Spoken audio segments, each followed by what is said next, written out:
My wife laughed in my face when I asked her to stop seeing her ex-boyfriend. Not a nervous laugh, not an uncomfortable giggle. A full, throaty laugh that echoed through our kitchen and hit me somewhere deep in my chest. She threw her head back, blonde hair catching the afternoon light streaming through the window, and when she looked at me again, her eyes were wet with amusement. "I won't cut ties with Derek just because you ask," she said, still grinning. "We're friends, Michael. Adults can be friends with their exes. Maybe you should grow up a little." I stood there by the sink, dish towel in my hands, and felt something fundamental shift inside me. Not anger, exactly, not even hurt. Though God knows both were there. It was more like watching a bridge collapse in slow motion, knowing you're standing on it but feeling oddly calm about the whole thing. "Deal," I said, and smiled back at her. The smile seemed to catch her off guard. Her laughter faltered, and she tilted her head slightly, studying me the way you might study a dog that just learned a new trick. "Deal?" Jennifer repeated. "You keep your friendship with Derek. I won't mention it again." Before we dive deeper into this story, I have one small request. Please subscribe, drop a like, comment, and hit that hype button to boost this channel so more people can discover these incredible Reddit stories. "Well," she said, smoothing her blouse, "I'm glad you're finally being reasonable about this." I nodded and went back to drying the dishes. Through the window above the sink, I could see our neighbor, Mrs. Patterson, watering her roses. Normal suburban Tuesday afternoon, nothing special, except everything had just changed and Jennifer had no idea. That evening, I sat in my home office with the door closed and pulled out my phone. I scrolled through my contacts, past all the work numbers and family names, until I found what I was looking for. 3 names, specifically. 3 women who'd been making their interest known for months, maybe longer. Kelly Morrison, Jennifer's college roommate, now a real estate agent with an office downtown. She touched my arm at Jennifer's birthday party last month. Let her hand linger while she laughed at something I said. "You're so funny, Michael. Jennifer's lucky." Amanda Price. Met her at Jennifer's book club 6 months ago. She'd given me her number in case Jennifer ever needed anything while looking directly into my eyes. The message hadn't been subtle. Teresa Whitmore, Jennifer's work friend from the accounting firm. Always hugged me a little too long at company dinners. Always found reasons to text me directly instead of going through Jennifer. I stared at those 3 names for a long time. In 14 years of marriage, I'd never seriously considered being unfaithful, never even come close. The women who flirted were just background noise, barely registered. I loved my wife, built my whole adult life around her. But I also wasn't stupid. Jennifer and Derek had been friendly for 8 months now. It started innocently enough, or so she claimed. Ran into him at a coffee shop, exchanged numbers, texted occasionally. Then the texts became more frequent. Then came lunch meetings. "Just catching up," she'd say. Then Thursday evening drinks. A bunch of people from his office. I'd asked to meet these other people once. Jennifer had gotten defensive. "Why? Don't you trust me?" The question was almost funny. Trust was already long gone. Now I was just documenting the slow dissolution of our marriage while Jennifer pretended everything was fine. Last week, I'd seen her phone light up at midnight. A text from Derek. "Can't stop thinking about today." When I asked about it the next morning, Jennifer had shrugged. "We had a nice lunch. He's nostalgic. It's harmless." Harmless? Right. So when she laughed at me today, when she made it clear that her connection to Derek was more important than my comfort or our marriage vows, something inside me went cold and calculating. I opened a new text message to Kelly. "Hey, it's Michael Brennan, Jennifer's husband. I know this might seem odd, but I wanted to ask if you'd like to grab coffee this week. I could use some advice about a work situation, and Jennifer mentioned you're great with people." The lie came easily. Too easily, maybe. But I wasn't the one who'd changed the rules of this marriage. I was just adapting to the new game Jennifer had decided we were playing. Kelly responded within 5 minutes. "Michael, of course. I'd love to. How about Thursday at 10? There's a great place on Riverside." I confirmed and set the phone down. My hands weren't shaking. My heart rate was normal. I felt strangely empty, like I'd scooped something essential out of myself and couldn't quite remember what it had been. "Michael?" Jennifer's voice came from downstairs. "Are you coming to bed?" "In a minute," I called back. I sat there in the dark for a while longer, listening to Jennifer move around our bedroom. The creak of the closet door, water running in the bathroom, the soft thump of her getting into bed. 14 years. We'd met in graduate school. I was getting my MBA. She was finishing her accounting degree. First date was at a terrible Italian restaurant where the waiter spilled wine on her dress and we laughed until we cried. I proposed on a beach in Maine during a thunderstorm because I couldn't wait for the sunset I'd planned. She wore my grandmother's ring and said yes before I'd even finished the question. Where had it gone wrong? When had I become so easy to dismiss? I thought about Derek. Knew almost nothing about him except what Jennifer had let slip. They'd dated in college for 2 years. He'd ended it, moved to Chicago for work. Now he was back in town, recently separated from his own wife. Funny how that worked. My phone buzzed. Amanda Price. Hey, stranger, haven't seen you since the Memorial Day thing. We should all get together soon. I hadn't texted Amanda, hadn't reached out to her at all, but the message felt like permission somehow, like the universe was confirming the path I'd chosen. I typed back, would love that. Actually, I've been wanting to talk to you about something. Are you free for lunch tomorrow? Her response was almost instant. Yes, name the time and place. 2 down. I pulled up Teresa's contact information but hesitated. 2 was probably enough for now. Start small, see how this played out. I heard Jennifer's phone buzz from the bedroom, then again, then a third time. Even from here, I could hear her quiet laugh. The same laugh she'd given me this afternoon, but softer. Intimate. I opened Teresa's text chain and typed, Hi, Teresa. Michael here. Random question, but you mentioned you like hiking. Know any good trails? I'm trying to get out more. Send. Jennifer's phone buzzed again upstairs. Another soft laugh. My phone lit up. Teresa. Oh my gosh, yes! I know tons of great spots. We should totally go sometime. I'm free this weekend if you want to check out Eagle Ridge. I confirmed Saturday morning and finally stood up from the desk. My legs felt stiff. The house was quiet except for the hum of the refrigerator and the distant sound of Jennifer typing on her phone. When I walked into our bedroom, she was propped up against the pillows, phone in hand, smiling at the screen. She didn't look up when I entered. Good night? I asked, starting to undress. Still looking at the phone. Who are you texting? Just Derek. He's having problems with his lease. I told him about that landlord-tenant lawyer you used when we had the issue with our old apartment. Helpful of you. I try? She finally looked up, gave me a distracted smile, then went back to her phone. I got into bed and turned off my lamp. Lay there in the dark, listening to her thumbs move across her screen.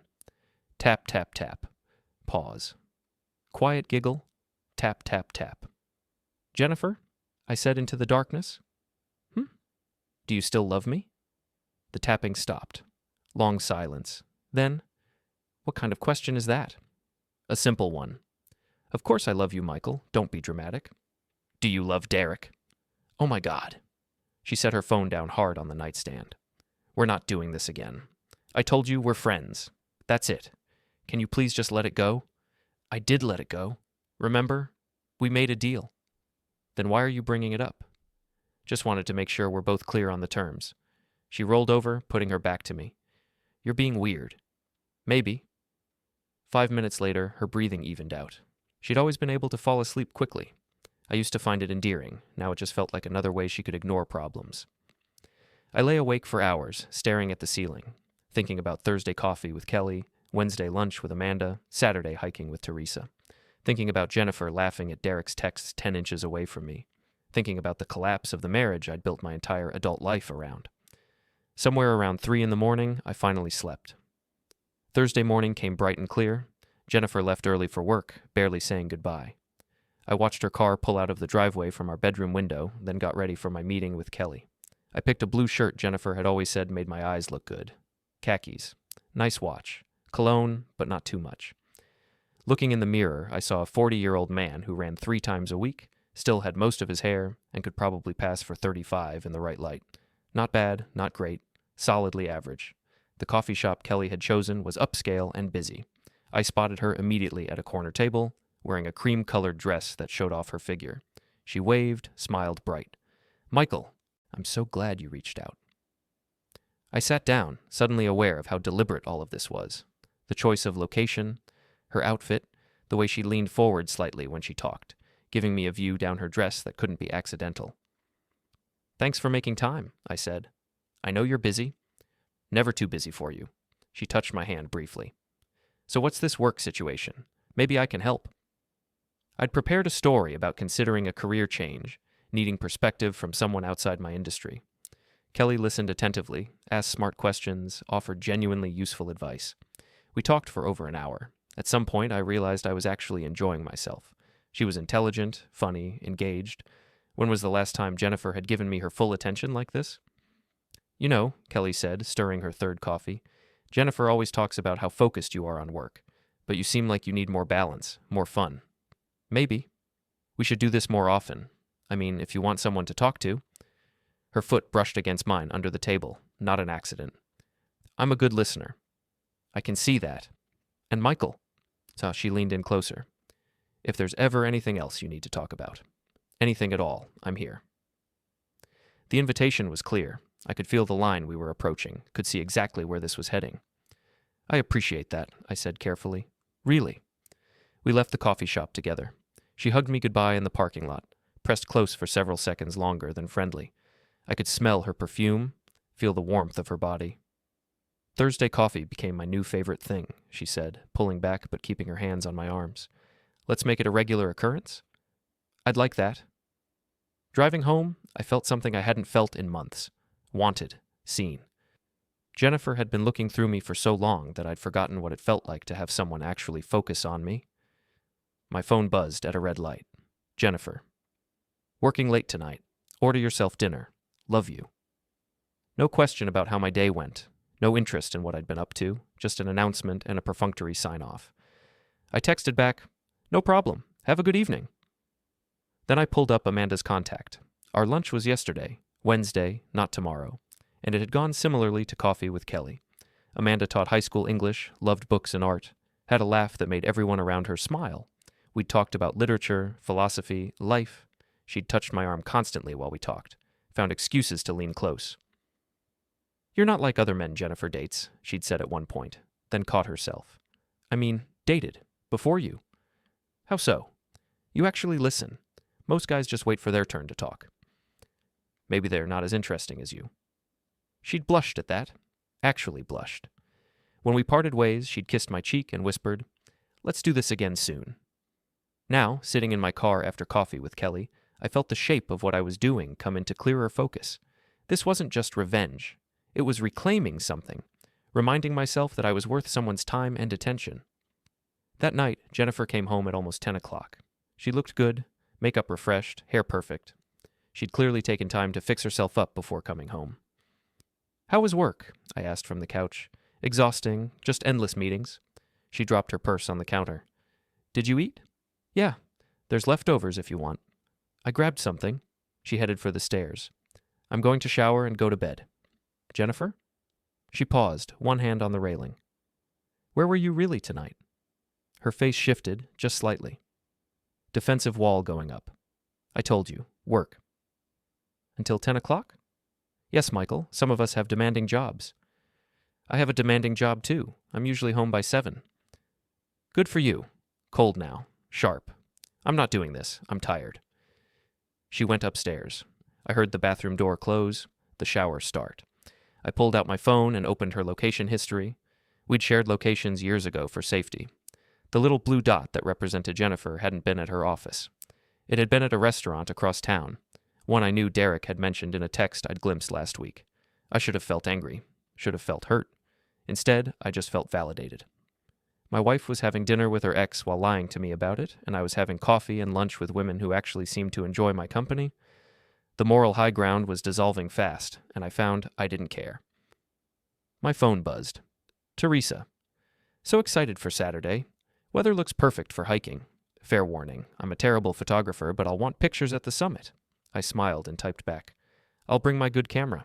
Should we meet there, or do you want me to pick you up? Oh, picking me up would be great. I'm at 2847 Riverside. 8 a.m. work? Perfect. See you then. Jennifer came out of the shower, wrapped in a towel, hair wet. She didn't look at me as she got dressed for bed. Didn't say goodnight when she turned off her lamp. I lay awake again, but this time it felt different. Less like grieving and more like waiting. Something was going to break soon. I could feel it coming like a storm on the horizon. Saturday morning arrived cool and clear. I was up early, packing water bottles and snacks into my hiking pack. Jennifer was still asleep, or pretending to be, when I left the house at 7:30. Teresa's apartment was in a newer complex near downtown. She came out before I could even text that I'd arrived, wearing athletic pants and a fitted tank top that showed she spent serious time at the gym. Her dark hair was pulled back in a ponytail, and she looked genuinely happy to see me. "Morning!" She climbed into my car with easy familiarity. "Thanks for driving. My car's been making weird noises." "No problem." The drive to Eagle Ridge took 40 minutes. We talked easily. Her family, my family, favorite movies, terrible vacation stories. She had an animated way of telling stories, using her whole body, making me laugh at descriptions of her sister's wedding disaster or her father's attempt to fix his own roof. "Jennifer never mentioned you were this funny," she said at one point. "Jennifer doesn't think I'm funny." Teresa went quiet for a moment, then, "Her loss." The parking lot at the trailhead was half full, serious hikers getting an early start. We grabbed our packs and headed up the trail. It was steep from the start, winding through pine trees with occasional glimpses of the valley below. "So," Teresa said after about 20 minutes of climbing, "can I ask you something personal?" "Sure." "Are you and Jennifer okay?" I almost missed a step. "Why do you ask?" "I've known her for 3 years. We're friends, but lately—" She paused, choosing words carefully. "Lately she talks about you like you're a roommate, not a husband. We're going through a rough patch." "Because of Derek?" I stopped walking and looked at her. Teresa met my eyes, expression serious. "Everyone at the office knows," she said quietly. "They go to lunch together 3 times a week. He picks her up sometimes. They're not subtle, Michael." She says they're just friends. Maybe that's what she tells herself. Teresa started walking again. "Look, I'm probably overstepping. But you seem like a good guy, and Jennifer's my friend, but what she's doing isn't fair to you." We hiked in silence for a while. The trail got steeper, rockier. My legs burned in a good way, focusing my mind. "Why did you agree to come today?" I asked finally. Teresa glanced back at me. "Honestly?" "Honestly. Because I've thought you were attractive since the first time Jennifer brought you to an office party, and because I'm tired of watching her take you for granted." The bluntness of it was refreshing. No games, no pretense. "I'm still married," I said. "I know, and I'm not asking you to change that. But if you need a friend who actually appreciates you, I'm offering." We reached the summit around noon. The view was spectacular. Mountains rolling away in every direction, valleys spread out below like a map. Teresa pulled out her phone and started taking pictures, laughing at how bad they were. "Here," I said, pulling out my real camera. "Let me." I took photos of the landscape, then some of Teresa posing on rocks, grinning at the camera. She was photogenic in an unself-conscious way, just happy to be there. "Take one with me," she said, running over to set up her phone on a rock. She positioned us together, her arm around my waist, close, comfortable. The phone clicked several times. We ate lunch on the summit, sandwiches I'd packed, trail mix she'd brought, shared water. Other hikers came and went. The sun was warm. For an hour, I didn't think about Jennifer or Derek or the slow collapse of my marriage. I just existed in the moment. "Thank you for this," Teresa said as we started back down. "I needed it." "Me too. Can we do it again sometime?" "Yeah, I'd like that." The hike down was easier, faster. We talked about everything and nothing. She told me about her previous relationship. Engaged for 2 years, then he'd cheated with a coworker. "I should have seen it coming," she said. "All the signs were there. I just didn't want to believe it." I know that feeling. Back at her apartment, she didn't get out of the car right away, just sat there, looking at her hands. "Michael, I need to tell you something." "Okay." Jennifer talks to Derek constantly at work. Like, constantly. Their desks aren't even near each other, but he finds reasons to come over, and she lights up when he does. "I'm sorry, but you need to know." "How long?" "Couple months, maybe 3. I nodded slowly. 3 months. While I'd been trying to save our marriage, trying to be understanding, trying to be the good husband who didn't make a fuss. "Thank you for telling me. I'm not trying to cause problems. I just think you deserve honesty." She leaned over and kissed my cheek, then got out of the car. "Today was really great. Text me when you get home?" "I will." I drove home slowly, processing everything. When I pulled into the driveway, Jennifer's car was there. I found her in the kitchen, making coffee, still in pajamas at 2 in the afternoon. "Where were you?" she asked, not looking up. "Hiking, Eagle Ridge." "Since when do you hike?" "Since today." "Where were you last night?" "I told you, work." "Jennifer, I can see your location history. You were at Antonio's with Derek." She spilled coffee. Just a little, but enough to show I'd rattled her. She grabbed a towel, wiped it up, still not meeting my eyes. "So what? We had dinner. I'm allowed to have dinner with friends." You lied about it. Because I knew you'd overreact, like you're doing now. I'm not overreacting. I'm pointing out that you lied to my face. Oh my God, Michael, you're being paranoid. Am I? Because people at your office say you and Derek are together constantly, that he picks you up for lunch, that you light up when you see him. Her face went pale. Who told you that? Does it matter? Was it Teresa? That nosy... She caught herself. She doesn't know what she's talking about. So you're not spending 3 lunches a week with Derek? He doesn't pick you up? Jennifer's jaw tightened. We're friends. I'm not going to stop seeing my friend because of your jealousy. It's not jealousy. It's basic respect. You're having an emotional affair, Jennifer. Maybe worse. We're not sleeping together, if that's what you're implying. Yet. She threw the towel down. You know what? I'm done with this conversation. You want to be paranoid and controlling? Fine. But I'm not playing this game. She stormed upstairs. I heard our bedroom door slam. I stood in the kitchen, looking at the spilled coffee on the counter, and felt weirdly calm. This was it. The moment where pretending wasn't possible anymore. We'd both been playing our respective games, and now the board was flipping over. My phone buzzed. Kelly. Had such a great time Thursday. When can we do it again? Then Amanda. Found a new art exhibit downtown. Want to check it out next week? Then Teresa. Home safe? Today was amazing. Already planning our next adventure. I looked at those 3 messages and thought about Jennifer upstairs, probably texting Derek right now, probably complaining about her unreasonable husband. I texted all 3 back, making plans. Coffee with Kelly on Tuesday, art exhibit with Amanda on Wednesday. Another hike with Teresa the following weekend. Jennifer didn't come back downstairs that night. I slept in the guest room. In the morning, she was gone before I woke up. Left a note on the kitchen counter. Staying at my mother's for a few days and need space. Space. Right. I crumpled the note and threw it away. The following week passed in a strange blur. Jennifer stayed at her mother's house. We texted occasionally, brief, civil exchanges about bills and schedules. She didn't ask what I was doing. I didn't ask about Derek. Tuesday's coffee with Kelly turned into lunch that stretched until 3. We talked about her real estate business, my consulting work, our respective failing relationships. She'd been separated for 6 months, she told me. Husband had prioritized work over everything else until she'd simply stopped caring. I woke up one day and realized I was lonely in my own marriage, she said. That's when I knew it was over. I know exactly what you mean. Her hand found mine across the table. The thing about being lonely in a relationship is it makes you feel like you're the problem, like you're asking for too much. But we're not, I said. No, we're not. She squeezed my hand. We're just asking to be seen. When we left the restaurant, she hugged me tight in the parking lot. Her lips brushed my cheek, close to my mouth, but not quite. A promise, maybe. Or a question. Wednesday came clear and bright. I picked Amanda up from her apartment at 6. She'd gotten off work early for the art exhibit. She wore a sundress that made her look younger than her 36 years, hair loose around her shoulders. You look nice, I said. So do you, she smiled. It's weird, right? Going out with your friend's husband? Everything's weird right now? Jennifer texted me yesterday, Amanda said as we drove. Asked if I'd seen you lately. What did you tell her? That I ran into you at the grocery store last week. Small lie, I figured. She shrugged. I don't know what I figured. That it wasn't my place to tell her we've been hanging out? Does it bother you? The lying?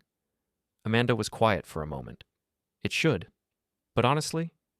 No, Jennifer's been lying to you for months. If she asks where you are, it's only because she doesn't want to get caught doing the same thing. The art exhibit was at a small gallery downtown. Modern pieces, lots of abstract work that invited interpretation. We wandered through slowly, talking about what we saw, what it meant, what it made us feel.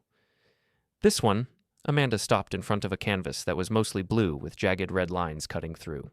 It feels angry. Or hurt. Maybe both. Can you be angry and hurt at the same time? I think that's called a failing marriage. She laughed, but it was sad.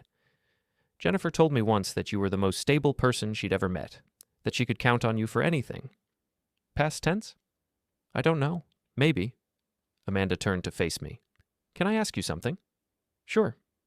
What are we doing? You and me, you and Kelly, you and Teresa. What is this? It was the first time anyone had asked directly. I'd been avoiding thinking about it too hard, just moving forward day by day. Honestly, I'm not sure.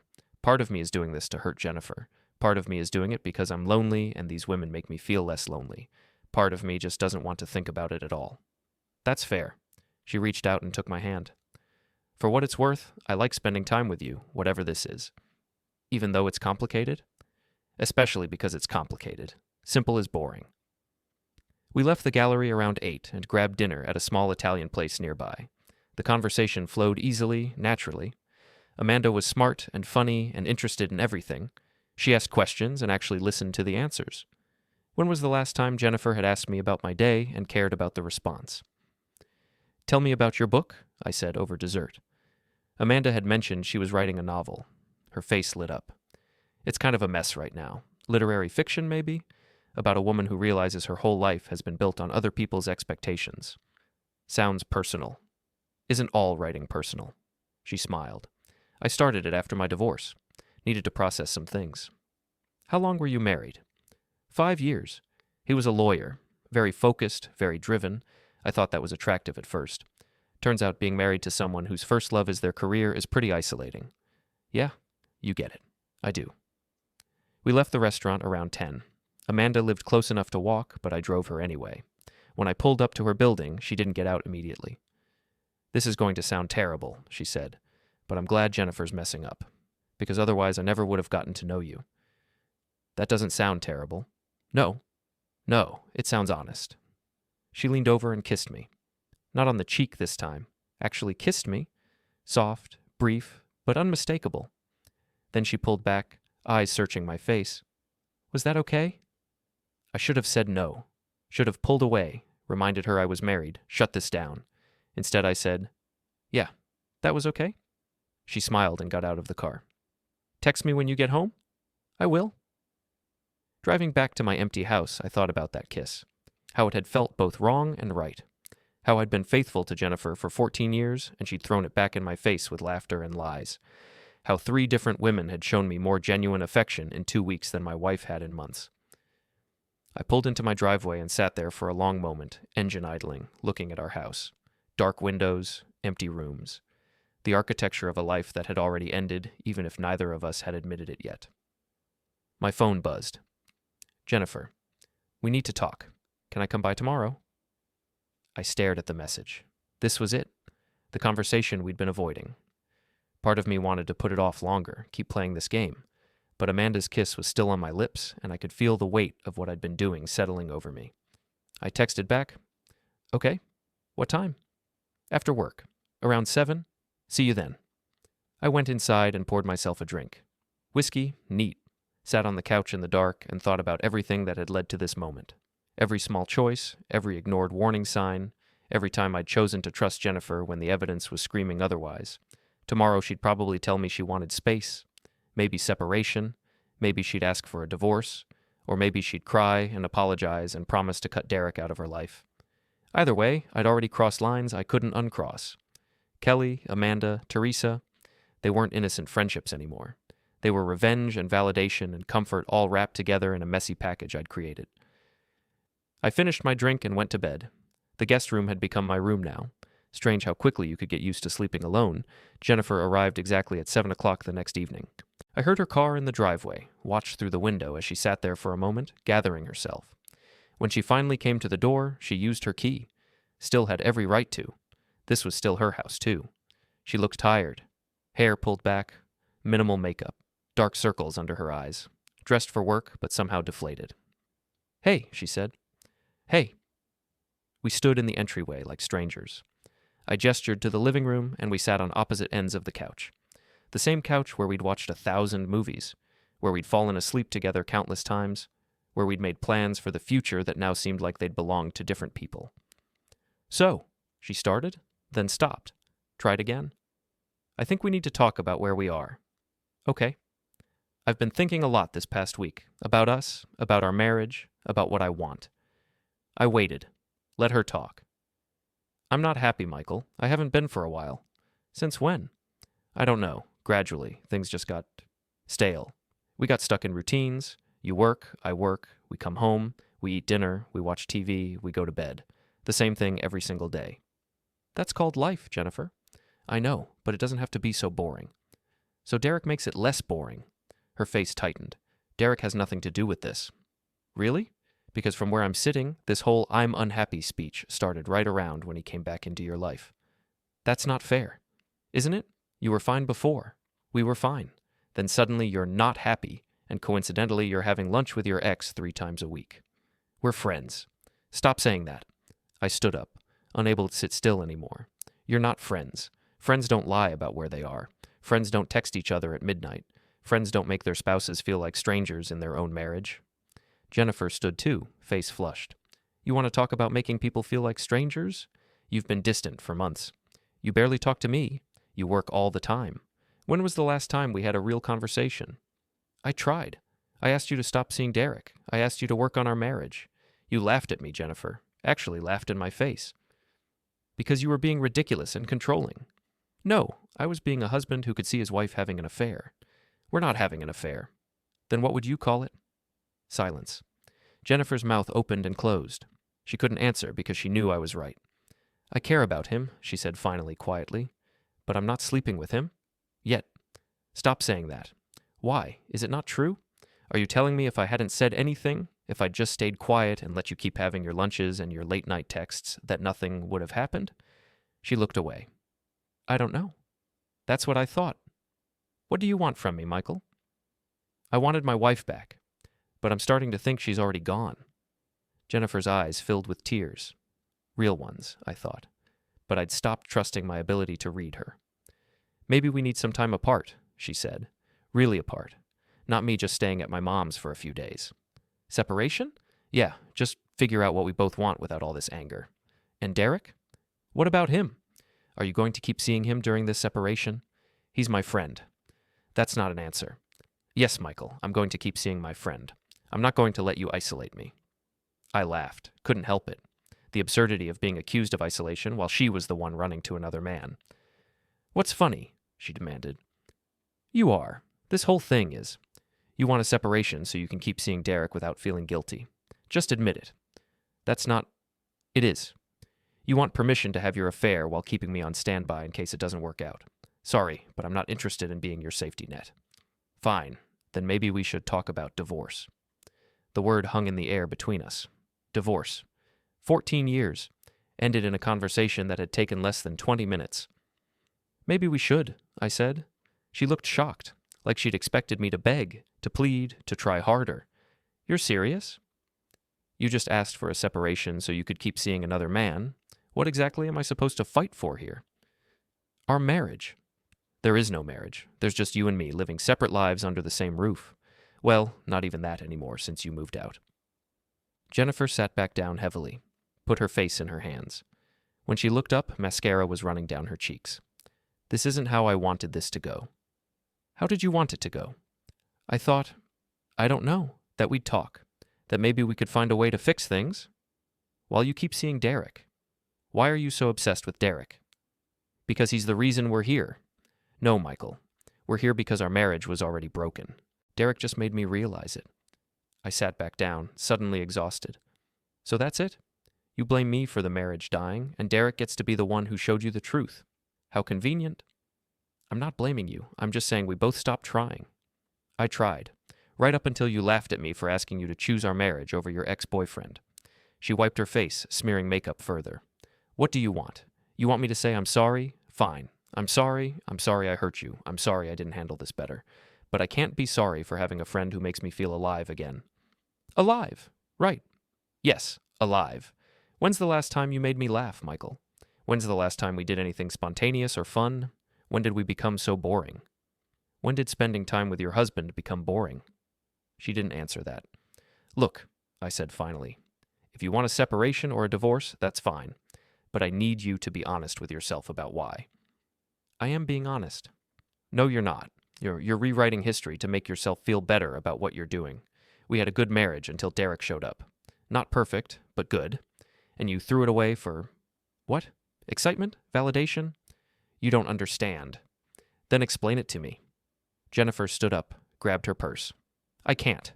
You don't want to understand. You just want me to be the villain. I just want you to take responsibility for your choices. I came here to try to have an adult conversation about our marriage, and you're attacking me. I'm pointing out facts. You're being cruel. And you've been faithful and honest? Let's talk about cruel, Jennifer. Let's talk about lying to your husband's face about where you are, about texting another man in bed next to me, about making me feel crazy for seeing exactly what was happening. She headed for the door. I followed. Where are you going? Back to my mom's. Maybe this was a mistake. The conversation or the whole marriage? She turned in the doorway. I don't know anymore. Well, when you figure it out, let me know. She left. I watched her car pull away, taillights disappearing around the corner. Then I closed the door and leaned against it, feeling hollow. My phone buzzed. 3 messages. Kelly, thinking about you. Hope you're okay. Amanda, last night was really special. Thank you. Teresa, want to grab dinner this weekend? My treat. I looked at those messages and felt something shift inside me. Jennifer had made her choice. She'd chosen Derek. Excitement. Whatever fantasy she'd built in her head. And I'd made mine too, even if I hadn't fully admitted it until now. I texted back to all 3. Yes to dinner with Teresa. Yes to another coffee with Kelly. Yes to seeing Amanda again soon. Then I opened my laptop and searched for divorce lawyers. Word spread fast. By Monday, Jennifer's entire friend group seemed to know we were separating. My phone started buzzing with concerned messages from people I hadn't heard from in months. Everyone wanted details. Everyone had opinions. Jennifer's mother called me Tuesday afternoon. Michael, honey, I don't know what's going on between you two, but Jennifer's a mess. I'm sorry to hear that, Barbara. She says you're not willing to work on things. Did she mention Derek? Silence on the other end.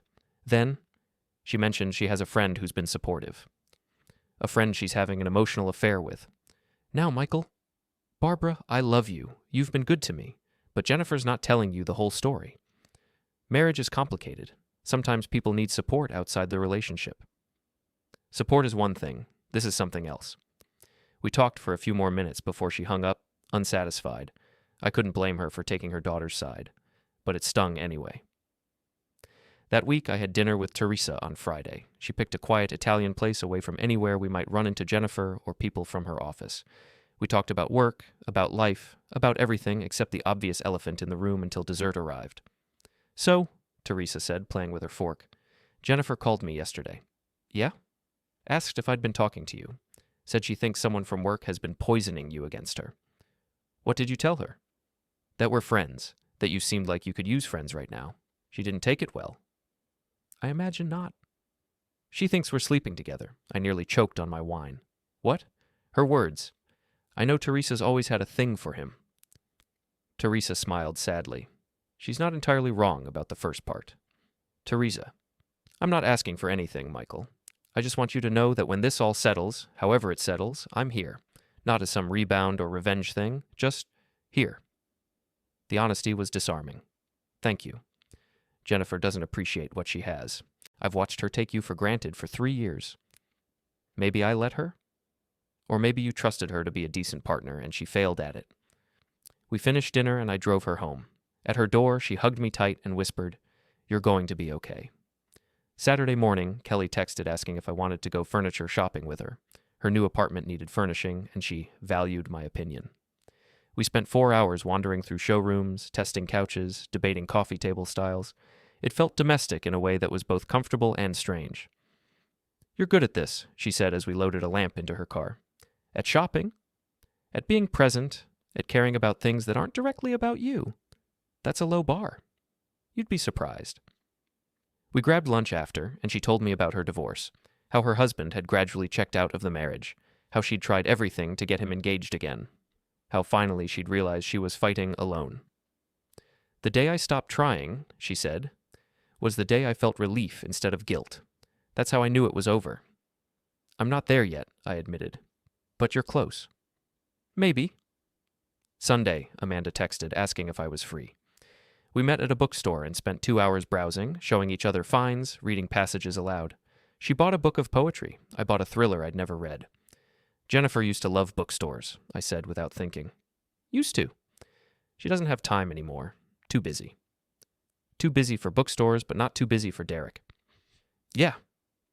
We got coffee at the shop next door. Amanda asked about the separation, about what came next. I told her I'd met with a lawyer. That divorce was looking more real every day. How do you feel about that? She asked. Relieved, sad, angry, all of it at once. That's normal. Is it? Michael, you're grieving. Grief doesn't care about normal. She reached across the table and took my hand. We sat there for a long time, just holding hands, not talking. Other people came and went. The world kept moving. But in that moment, there was something peaceful about just being seen by someone who didn't want anything from me except to be present. When I got home that night, Jennifer's car was in the driveway. I found her inside, going through the mail in the kitchen. You still have a key, I said. It's still my house. Fair enough. She looked at me, really looked. You seem different? Do I? Yeah, lighter maybe, or just different. I didn't tell her about my week, about the dinners and the coffee and the bookstore, about the 3 women who were making me feel human again. She'd figure it out eventually. I signed the separation papers, she said, pulling documents from her purse. My lawyer said yours should get them by Wednesday. Okay. That's it? Just okay? What do you want me to say? I don't know. Something. Anything. What's there to say, Jennifer? You made your choice. We both made choices. I nodded. Yeah, I guess we did. She left the papers on the counter and headed for the door, then stopped and turned back. Are you seeing someone? The question caught me off guard. Why? Just answer. Are you? Does it matter? Yes. Why? You've been seeing Derek for months. That's different. How? We're friends. It's not romantic. Then why do you care if I'm seeing someone? She couldn't answer that. Just shook her head and left. I looked at the separation papers on the counter. Official documents declaring the end of 14 years. Strange how something so monumental could fit on such mundane paper. My phone buzzed. All 3 of them within minutes. Kelly. Thanks for today. You made furniture shopping actually fun. Amanda. Already started the poetry book. It's beautiful. You would like it. Teresa. Thinking about you. Hope you're having a good night. I stood in my kitchen, separation papers in one hand, phone in the other, and felt the competing weights of endings and beginnings.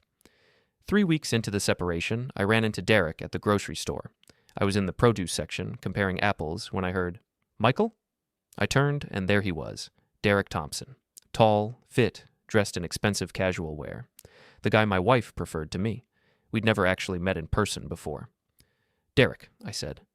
Yeah, listen, man, I know this is weird, but can we talk? About what? About Jennifer, about this whole situation. I should have walked away. Should have told him to deal with his own conscience. But curiosity won. Fine. Coffee shop across the street? Perfect. We walked over in awkward silence, got our drinks, sat at a corner table away from other people. Derek looked uncomfortable. Good. So, he started, I want you to know I never meant for any of this to happen. That's reassuring. I'm serious. When I ran into Jennifer, it was just nice, familiar. We had history, but I wasn't trying to break up your marriage. You just did it accidentally? He flinched. It's more complicated than that. Is it? Because from where I'm sitting, you reconnected with your ex, started spending 3 lunches a week with her, texting her constantly, and now my marriage is ending. Seems pretty straightforward. Jennifer was unhappy before I came back. She seems to tell everyone that. It's true. She told me about the problems, about how you'd grown distant, about how the spark was gone. And you were happy to be her shoulder to cry on. I was a friend when she needed one. I laughed. Right, a friend. That's why you text her at midnight. That's why she lies to me about seeing you, because it's so innocent. Derek shifted in his seat. Okay, look, I'm not going to pretend there aren't feelings there, but we haven't crossed any lines. Except all the emotional ones. Maybe. He stared into his coffee. Jennifer talks about you a lot, you know. I'm sure. No, really. She says you're a good guy, that you've been a good husband, that she doesn't know what's wrong with her for not being happy. She said that? Yeah. She's confused, Michael. She doesn't know what she wants. Seems like she wants you. I don't think she does. Not really. I think she wants to feel something again, and I happened to be there when she was looking for it. I studied him. He looked sincere, which somehow made it worse. If he'd been a villain, this would be easier. Why are you telling me this? I asked. Because I feel terrible. Because Jennifer's a mess, and you're a mess, and I'm part of the reason. And because... He paused. Because my ex-wife went through something similar with someone from her work, and it destroyed us. I should have known better. But you did it anyway. Yeah, I did. We sat in silence for a moment.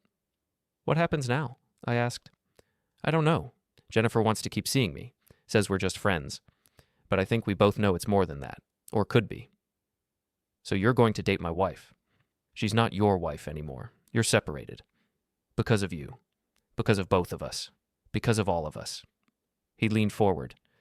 Look, I'm not the villain here. Neither are you. Things just happened. Things don't just happen. People make choices. Fair enough. I stood to leave. Derek caught my arm.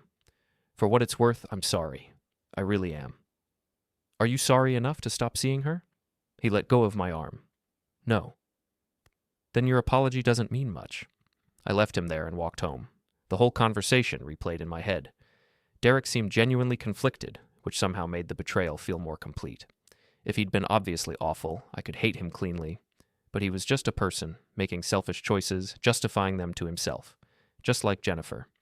Just like me, with Kelly and Amanda and Teresa. That night, Jennifer called. Derek said he ran into you. Yeah. He feels terrible. He should. Michael, this is complicated. It really isn't. You chose him over our marriage. Now you get to live with that choice. I didn't choose him. I chose to be happy. With him? Maybe. I don't know yet. Well, figure it out on your own time. The divorce papers will be ready next week. You filed? What did you think I'd do? Wait around while you explore your feelings for your ex. I thought maybe we'd try counseling or something. You refused counseling 6 months ago when I suggested it. I was being defensive. And now? Now I wish I'd said yes. I almost laughed. That's convenient. Now that you're losing your safety net, suddenly you want to work on things? That's not fair. Life isn't fair, Jennifer. You taught me that. I hung up. For the next week, I threw myself into work and into the company of the 3 women who'd become my refuge. Kelly and I had lunch twice. Amanda and I went to another art gallery. Teresa and I hiked again, this time talking about everything that had happened. Do you feel guilty? She asked as we climbed. About what? About us. Well, not just us. All of it. Sometimes. Then I remember Jennifer laughing at me and I feel less guilty. That's fair. Is it? I'm basically doing exactly what she did. I found comfort outside my marriage. No. Teresa stopped walking and looked at me. You're not doing exactly what she did. She lied and hid and gaslit you. You've been honest about where you are. You separated. There's a difference. Semantics. No. Intent matters. She wanted to have her affair and keep you on the hook. You just wanted to feel human again. Maybe she was right. Or maybe we were both just good at justifying our choices. When I got home from that hike, there was a package on my doorstep. No return address. I opened it inside and found our wedding album. Jennifer had gone through it and removed herself from half the photos. The ones she left told a story, our first dance, us cutting the cake, us laughing at our reception. All the images of happy beginnings. The ones she took were probably the ones that made her look good. Inside was a note in her handwriting. I don't know how we got here. I'm sorry for my part in it. But I can't pretend anymore. I need to figure out who I am without you, without us. I sat on the floor, surrounded by mutilated memories, and felt something finally break inside me. Not anger, not even sadness. Just acceptance. This was real. This was happening. Our marriage was actually ending. I called my lawyer and told him to proceed with the divorce. The next month passed in a blur of paperwork and awkward encounters. Jennifer moved her remaining things out of the house over the course of 2 weekends. We coordinated schedules to avoid each other. The one time we overlapped, we barely spoke beyond logistics. Did you take the blender? She asked. No, it's in the garage. Okay, thanks. That was it. 14 years reduced to questions about kitchen appliances. Her friends took sides. Most chose her, naturally. A few reached out to me with careful messages about how sorry they were, how they hoped we'd both be okay. I appreciated the sentiment, but didn't respond. There was nothing to say.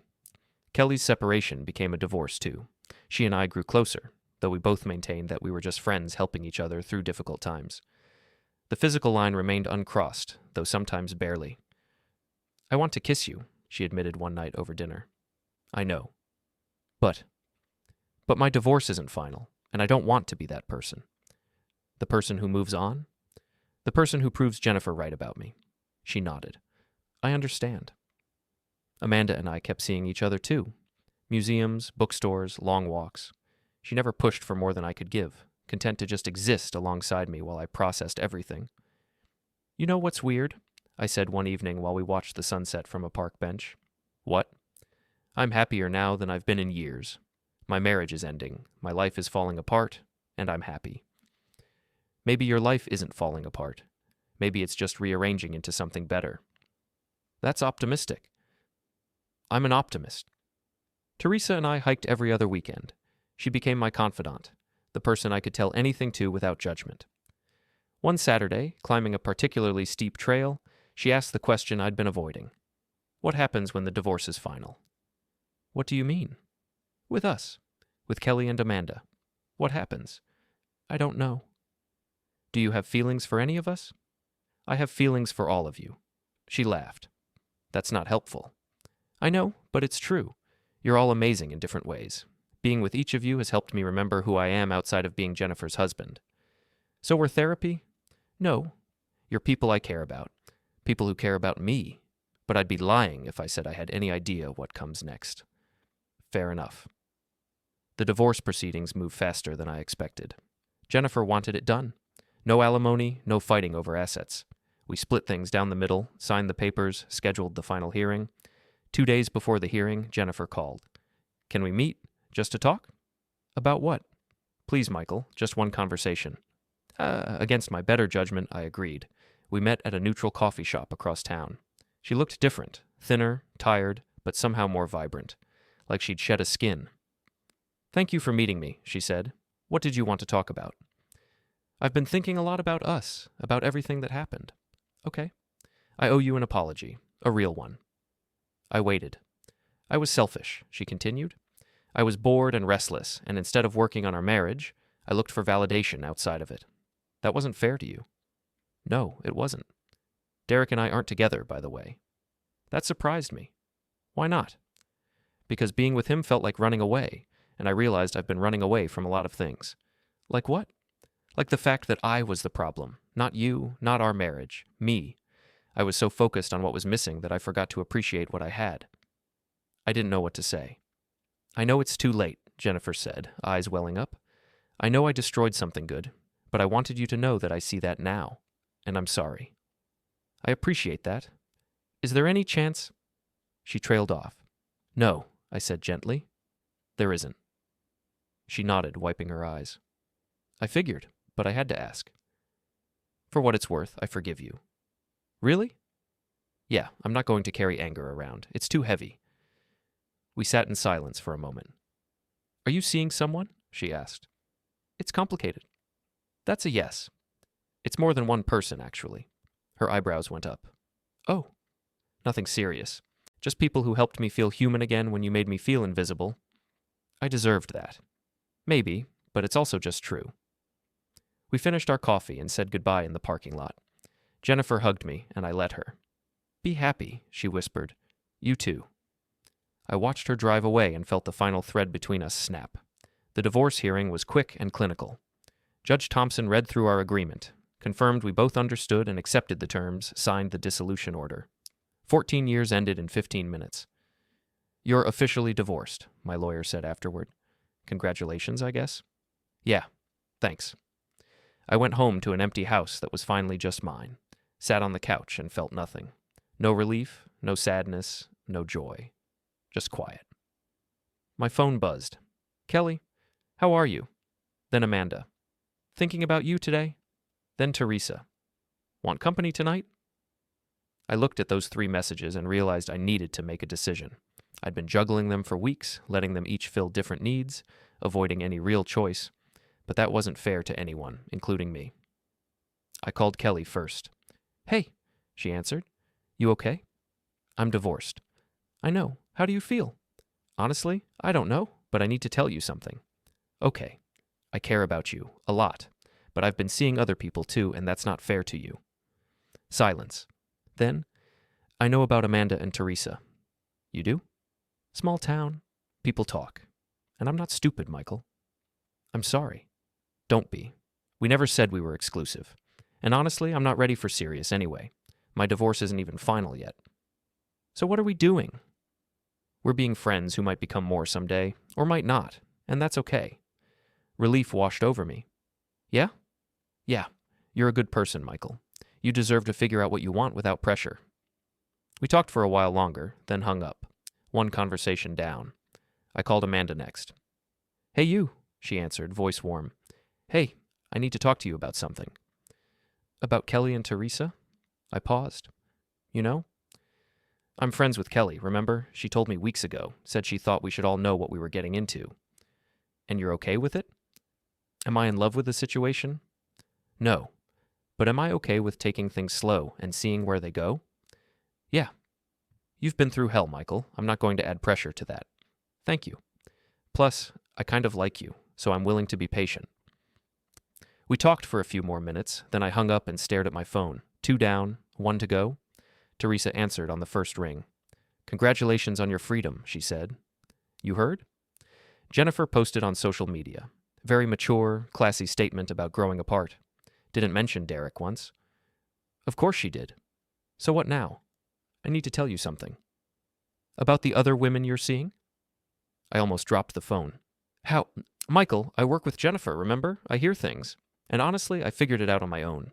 You're too happy lately to just be hanging out with me. I'm sorry I didn't tell you.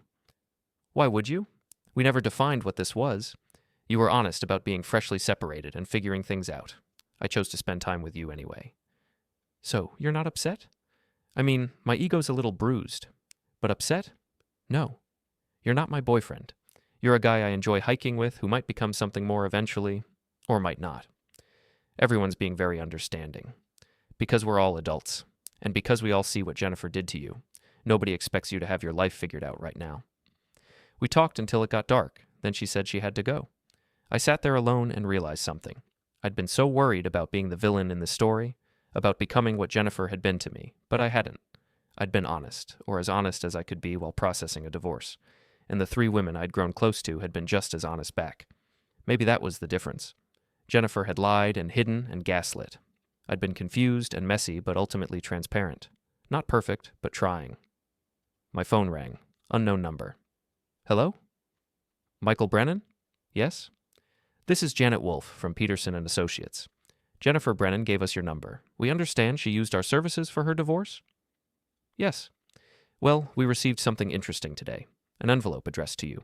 Jennifer's name is on it, but it was never opened. We think she dropped it off by mistake in our mailroom and never collected it. Okay? It says, "Open when you're ready" on it. Would you like us to forward it to you? Sure. Thank you. 3 days later, the envelope arrived. Thick paper, my name in Jennifer's handwriting. I stared at it for an hour before opening it. Inside was a letter. Pages and pages in her handwriting. Michael, I don't know if you'll ever read this. I don't even know if I'll have the courage to give it to you, but I need to write it. The letter went on for 6 pages. She detailed everything. When she'd first started feeling disconnected, why Derek had felt like an escape, how she'd justified every small betrayal to herself. She admitted lying, admitted the emotional affair, admitted she'd been planning to leave me for Derek before he'd told her he wasn't ready for a relationship. The truth is, she wrote near the end, Derek wasn't the problem. I was.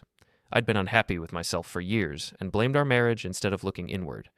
By the time I realized what I was doing, I'd already hurt you too much to fix it. I don't expect forgiveness. I don't even know if I deserve it. But I needed you to know the truth, even if it's too late. You deserved better than what I gave you. I hope whoever comes next treats you the way I should have. I'll always love the version of us that existed before I ruined it. Jay, I read the letter 3 times, then folded it carefully and put it in a drawer. It didn't change anything. The marriage was still over. The hurt was still real. But it provided closure in a way the divorce papers never could. 6 weeks after the divorce, I was hiking with Teresa when my phone rang. Jennifer's mother. Michael, I need your help. What's wrong? It's Jennifer. She's at the hospital. I went cold. What happened? Car accident.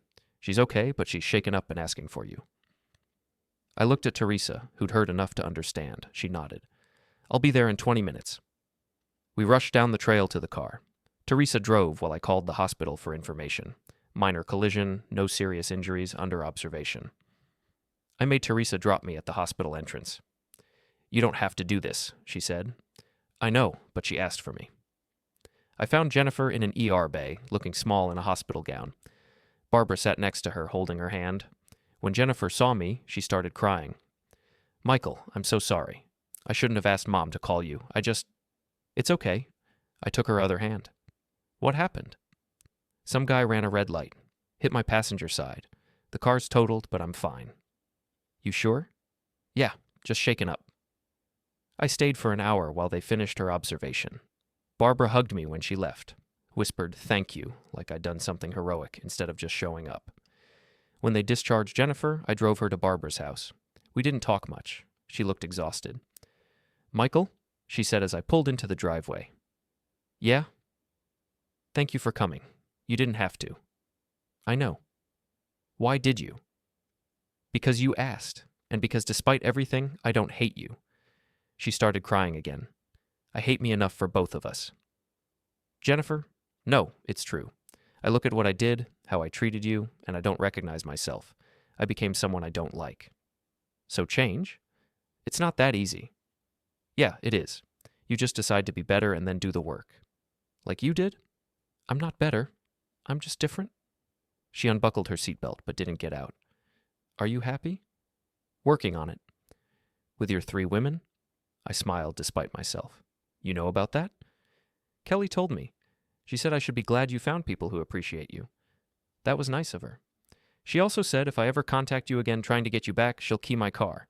I laughed. "She wouldn't." "I think she would. She's very protective of you." "They all are." Jennifer finally looked at me. "Do you love any of them?" "I don't know yet. Maybe. Or maybe I just love that they see me." "I saw you." "No. You saw who you wanted me to be. There's a difference." She nodded slowly. "I'm going to therapy. Real therapy. Working through why I sabotage things." "That's good." "Derek's back with his wife, by the way. They're trying to make it work." "Good for them." "I'm alone, Michael. Completely alone. And I did it to myself." "You're not alone. You have your mom, your friends, yourself. That's enough to start with." She leaned over and kissed my cheek. "You're a better person than I deserve." "I'm just a person. Trying my best." I watched her walk into her mother's house, then drove home. Teresa had texted asking if I was okay. I called her back. "How is she?" "Physically fine, emotionally a mess." "How are you?" "Surprisingly okay. It was good to see her, actually. Reminded me that we're both just people who made mistakes." "Very mature of you." "I'm trying this new thing where I don't hold grudges. It's exhausting." She laughed. "Want company tonight?" "Actually, yeah, I do." Teresa came over with takeout and wine. We ate on my couch and watched terrible reality TV. It was comfortable and easy and exactly what I needed. "Can I ask you something?" she said during a commercial break. "Sure." "What happens next? With us, with Kelly and Amanda? What's the end game here?" "I don't know. Is that okay?" "For now. But eventually you're going to have to choose something." "What if I can't?" "Then I guess we'll all move on and you'll be alone." "That's bleak." "That's reality. We're all being patient, Michael, but we're not going to wait forever." "I know. So figure out what you want, before you lose all of us."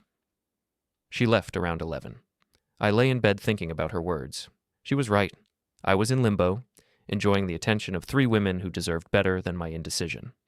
But every time I tried to imagine choosing one of them, I felt resistance. Kelly made me laugh, but didn't challenge me. Amanda understood my mind, but we had no physical chemistry. Teresa was my best friend, but I wasn't sure if that was enough. Or maybe I was just scared. Scared of making another mistake. Scared of committing to someone new. Scared of ending up divorced again in 10 years. My phone buzzed. A text from a number I didn't recognize. "Hi, Michael. This is Derek. I heard about Jennifer's accident. Just wanted to say I'm glad she's okay and that you were there for her. You're a good guy. Take care." I stared at that message for a long time. The man who'd helped destroy my marriage was thanking me for taking care of my ex-wife. It should have made me angry. Instead, I just felt tired. I texted back, "Thanks. Good luck with your wife." Then I turned off my phone and tried to sleep. 2 months after the divorce, Kelly invited me to a work party. Amanda had asked me to meet her parents. Teresa wanted to plan a weekend trip together. They were all, in their own ways, asking me to move forward. I said yes to the work party, no to meeting parents, and maybe to the weekend trip. Still hedging, still avoiding. The work party was at a nice restaurant downtown. Kelly introduced me to colleagues as my friend Michael, which felt both accurate and inadequate. I made small talk, drank wine, felt out of place. Halfway through the evening, Kelly pulled me aside. You look miserable. Sorry, I'm trying. Don't try, just be honest. Do you want to be here? I want to be here. She laughed sadly. That's not the same thing. I know. Michael, I like you, really like you, but I'm not going to beg for your attention. If you're not interested, just say it. It's not that I'm not interested. Then what is it? I don't know if I have room in my life for a relationship yet. Then what am I? What are Amanda and Teresa? Just placeholder people until you figure your life out? No, you're people I care about. But not enough to commit to? I'm divorced for 8 weeks, Kelly. And you've been separated for 4 months before that. At some point, Michael, you have to decide if you're moving forward or just treading water. She walked away, and I stood there feeling like an idiot. She was right. They were all right. I was using them as emotional support without giving anything real back. I left the party early and drove to Amanda's apartment. She answered in pajamas, surprised. Michael, what's wrong? Can we talk? Of course. Come in. We sat on her couch, and I told her about the conversation with Kelly, about feeling stuck, about not knowing what I wanted. Do you want me? Amanda asked directly. I want the version of us that exists right now. I don't know if I want more. Why not? Because I'm scared. Because my marriage just ended. Because I don't trust myself to make good choices about relationships. That's fair, but it's also an excuse. Maybe. Michael, you're a great guy, but you're also emotionally unavailable right now, and that's okay. It just means you shouldn't be dating anyone. Are you breaking up with me? We were never together. That's the problem. She touched my face gently. I care about you, but I also care about myself, and I'm not going to be someone's maybe. I understand. Do you love Teresa? The question caught me off guard. What? You talk about her constantly. Your face lights up when she texts. You're more yourself with her than with me or Kelly. We're just friends. Are you? Because from where I'm sitting, she's the one you choose every time? I drove to Teresa's apartment even though it was late. She answered in sweats and a t-shirt, hair messy, beautiful. What's wrong? She asked immediately. Everyone's asking me to choose, and I keep avoiding it because I'm scared. Scared of what? Of picking wrong, of screwing up another relationship, of what? Of choosing you and having it end badly and losing my best friend in the process. She blinked. Me? Yes, you. It's always been you, from the first hike. I just didn't want to admit it because if I lose you, I lose everything. Teresa was quiet for a long moment. Then, you're an idiot. I know. I've been waiting for you to figure that out for months. I'm sorry. Don't be sorry, just come here. She pulled me inside and kissed me. Actually kissed me, not on the cheek or tentatively, but with certainty and heat and all the feelings I'd been too scared to acknowledge. When we finally pulled apart, she laughed. What? I asked. Jennifer's going to lose her mind. Probably. Good. 3 months later, I was at Teresa's apartment making dinner when my phone rang. Jennifer. Hey, I answered. Hey, is this a bad time? No, what's up? I wanted to tell you something. Derek and I ran into each other last week. My stomach tightened. Okay. And I felt nothing. Not attraction, not anger, not anything, just nothing. That's good. It made me realize how much of what happened was about me running from myself, not toward him. I'm glad you're figuring that out. I also wanted to tell you I'm seeing someone, actually seeing someone. His name is Tom. He's a teacher. Very boring and stable and exactly what I need.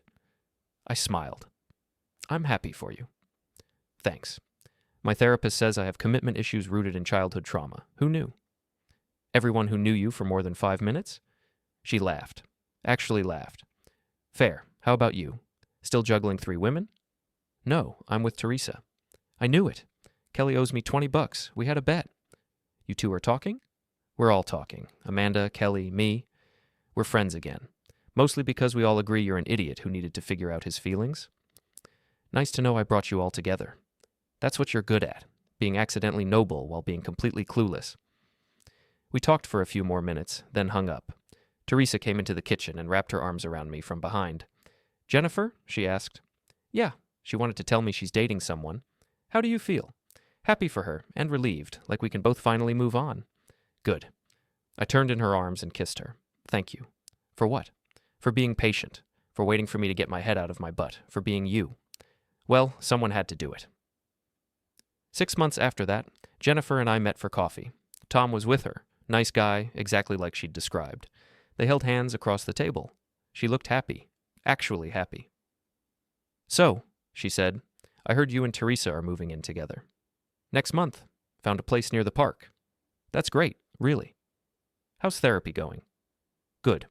We're working through my tendency to self-sabotage. Turns out I do it in all areas of my life, not just marriage." "Progress?" "Baby steps." She squeezed Tom's hand. "But I'm trying. Really trying. That's all any of us can do." When I got home, Teresa was packing boxes in the bedroom. Our bedroom. The house was half empty already, ready for the move. "How was coffee with your ex-wife?" she called. "Good. She seems happy." "And how do you feel?" "Like I'm exactly where I'm supposed to be." She appeared in the doorway, covered in dust, hair a mess, smiling at me like I was the best thing she'd ever seen. "Good answer." I pulled her close, boxes and dust and chaos all around us, and thought about the journey from Jennifer's laugh to this moment, about betrayal and revenge and forgiveness, about finding love in the wreckage of a broken marriage, about how sometimes the best thing that can happen is for everything to fall apart so it can come back together differently. Better. "I love you," I said. "I know," Teresa replied. "Now help me with these boxes before I throw my back out." And just like that, my old life ended and my new one began. That night, after the boxes were stacked and the tape ran out, we sat on the floor eating takeout from cartons balanced on our knees. No table, no couch. Just an empty living room and the quiet hum of a place in transition. Teresa leaned her head against my shoulder, and for the first time in a long while, the silence didn't feel like something waiting to break. "You're quiet," she said. "I'm just noticing," I replied. 6 months ago, I couldn't sit still without replaying every mistake I ever made. Now it feels calm. Suspiciously calm. She smiled. "That's what happens when you stop fighting the present." I thought about Jennifer, about how her laughter used to feel like home, and how somewhere along the way it stopped, how we both tried to fix the wrong things for too long, mistaking effort for progress. There was no anger left in it now, just understanding, the kind that only comes after you've paid for it. Later, lying on a mattress on the floor, I stared at the ceiling fan turning lazily above us. Teresa traced slow circles on my chest, half asleep. "You ever regret it?" she murmured. "How it all ended?" I considered the question carefully. Not the safe answer, the honest one. "I regret that it hurt," I said. "I regret that it took losing everything to learn what mattered, but no, I don't regret where it led." She nodded, already drifting off. "Good." The move happened in stages, boxes first, then furniture, then routines, morning coffee walks by the park, grocery shopping that didn't feel like a negotiation, arguments that ended in conversations instead of cold silence. It wasn't perfect, but it was real, and real turned out to be better than perfect ever was. Sometimes I'd think about the version of myself who thought revenge would heal him, who believed winning meant watching someone else lose. I understood him now. I didn't judge him. He did what he could with what he knew at the time, but he didn't know this yet. He didn't know that peace feels louder than victory, that love doesn't arrive with fireworks, but with consistency, with someone staying when they could leave, with choosing you every ordinary day. One evening, months later, Teresa caught me watching her from across the room. "What?" she asked. I smiled. "Nothing, just realizing I don't miss my old life at all." She walked over, took my face in her hands, and kissed me, slow, familiar, certain. "Good," she said, "because I don't plan on giving this one back." And standing there, in a life built not from promises but from choices, I knew something simple and final. The story wasn't about betrayal, or revenge, or even forgiveness. It was about becoming someone who could finally receive what was waiting for him all along, and this time I was ready.